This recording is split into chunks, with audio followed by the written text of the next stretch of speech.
All right, so in this video, we're going to test for heteroscedasticity using the Bruce-Pagan test. So for the third assumption is that there is a constant variance. So the null hypothesis would be that the variance of our error term, sigma, is going to be equal to some constant variance. Some variance is just constant. It's constant for all of our values. Whereas the alternative hypothesis is that it is a non-constant variance. So non-constant, so no matter where you take the variance at, for I, no matter where you take it, it's not going to be equal to another variance, which could be anywhere else. So let's say J, where I and J are not equal to one another. So these could be any variance, any which one, but they're not going to be equal to one another. So maybe the variance is conditional on log start to flow. Maybe it's conditional on time. But whatever it is, it's not constant. So we're going to use the Bruce-Pagan. In order to do the Bruce-Pagan, we're going to look at the regression. So let's before we do the test, before we do the Bruce-Pagan test, let's look at our regression summary from before. So this is our regression from before. This is the same regression that would have been in the original paper for modeling with scarcity. So now we're going to run another regression. We just want to print the results. We're going to run another regression of we're going to run another ordinary least squares regression of the residual squared. So our endogenous variable endog parameter is going to be the squared residuals. This is going to be our y, and our exogenous is going to be the same x values as before, which is the log start to flow. Don't forget to add constant. I almost forgot. So we want to add the constant. So now we can have the intercept. We're going to fit it, and then let's look at the summary. And here, looks like something went a little wrong. No, never mind. So it's a poor fit model. Makes sense. So here, for the Bruce-Pagan test, we want to look at the F statistic. So we can see that it is that given that it's a constant variance, this is the probability that we would have will be the F statistic that we have. So we failed to reject the null hypothesis. We failed to reject homoscedasticity, which means that the third assumption, given a 5% significance level, still holds. But notice this is 36%. So given a 30% significance level, it would still hold.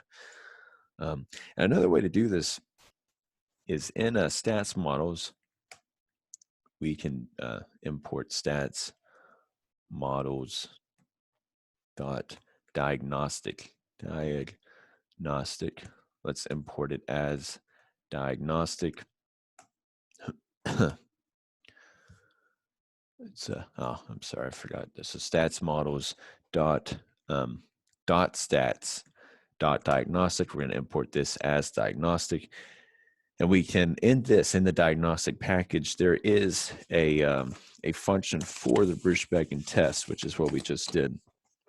So in order to calculate that, we'll do it uses the Grunge multiplier, which we don't need. We're just going to look at the F value, but we have to specify all of the outputs, I believe, or at least with the previous version. So we're going to do the diagnostic dot het Bruce-Pagan. There it is right there. And we give it the residuals, the regression residuals, and we're going to give it the exogenous, which would be the x plus our constant. And then let's look at our f p-value. And we get 36%.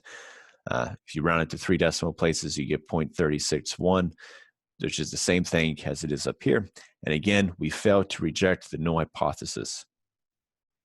If you're going to output this real quick, we could say that the f p-value is, let's give it the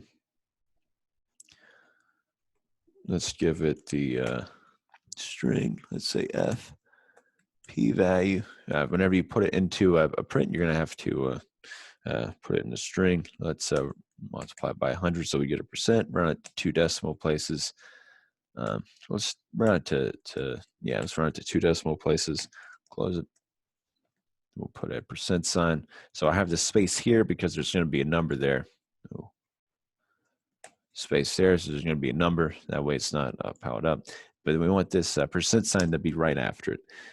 And then, so we failed to reject no hypothesis. We'll print this statement. We'll print the statement. And now we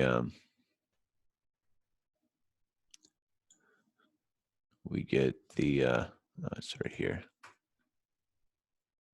Forgot to round it. That was my problem.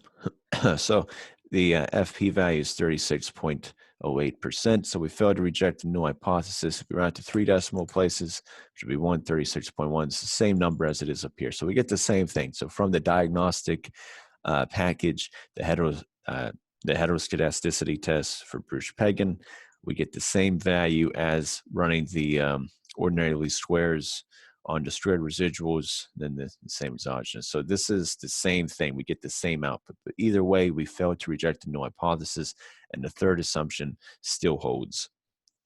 Next video, we'll test for autocorrelation using the Durbin-Watson test.